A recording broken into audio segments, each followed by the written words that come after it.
Thou art suffering heavily, and God, the all-pitiful, has heard thy affliction. Grief has an eloquent voice when mercy is the listener. Woe has a plea which goodness cannot resist. Though sorrow and woe ought to be attended with prayer, yet even when supplication is not offered, the heart of God is moved by misery itself. In Hagar's case, the Lord heard her affliction, he looked forth from his glory upon that lone Egyptian woman who was in the deepest distress in which a woman could well be placed. And he came speedily to her help. We have not much difficulty in deciding who the angel was that appeared to her.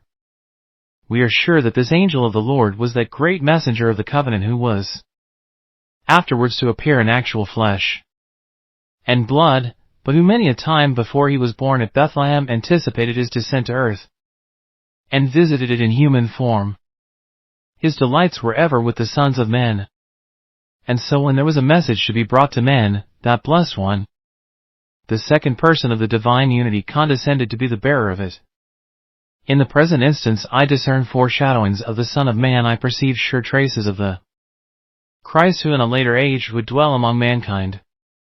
Read a little before the text, and you will find it written, The angel of the Lord found her. It is the deed of the good shepherd to find a lost sheep. I see before me that Son of Man who came to seek and to save that which was lost.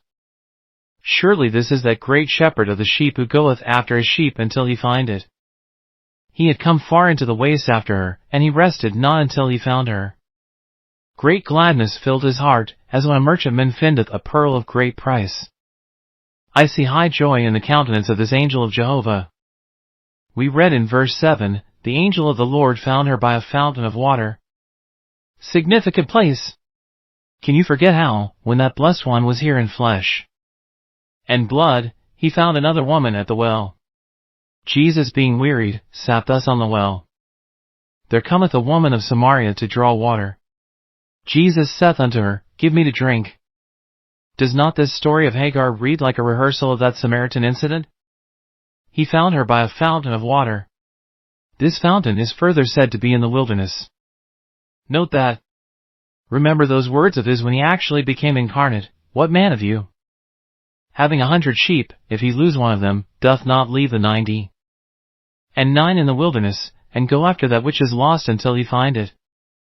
Again we read, He found him in a desert land, and in the waste howling wilderness. This wonderful appearance of the Christ before he actually assumed our flesh has a likeness to his actual incarnation of the most delightful kind. 'Tis he, we are sure it is he. All the tones of the voice and the modes of the speech are his. That this angel of the Lord was God we also know, for our text says, She called the name of Jehovah that spake unto her, Thou God sayest me. The all-seeing God had veiled himself in that angelic form. That divine one, whom we adore as the Son of God, and the Son of Man, condescended to be the messenger of mercy to a poor slave woman who had run away from her mistress. None but God would thus have condescended. The world had no pity in those days for slaves of any kind, much less for those who had left their master's house. Here the Lord of love found a noble opportunity for revealing his gracious nature to a forlorn one. No eye pitied her, and no hand brought her deliverance. Now will I arise, saith the Lord. The angel found her, and it is of that finding, and of what came of it, that I am going to speak this morning. May the Holy Spirit cause the word to be with power. In speaking of Hagar, I shall first dwell for a little upon her remarkable experience. I pray that to some daughter of sorrow the like experience may come.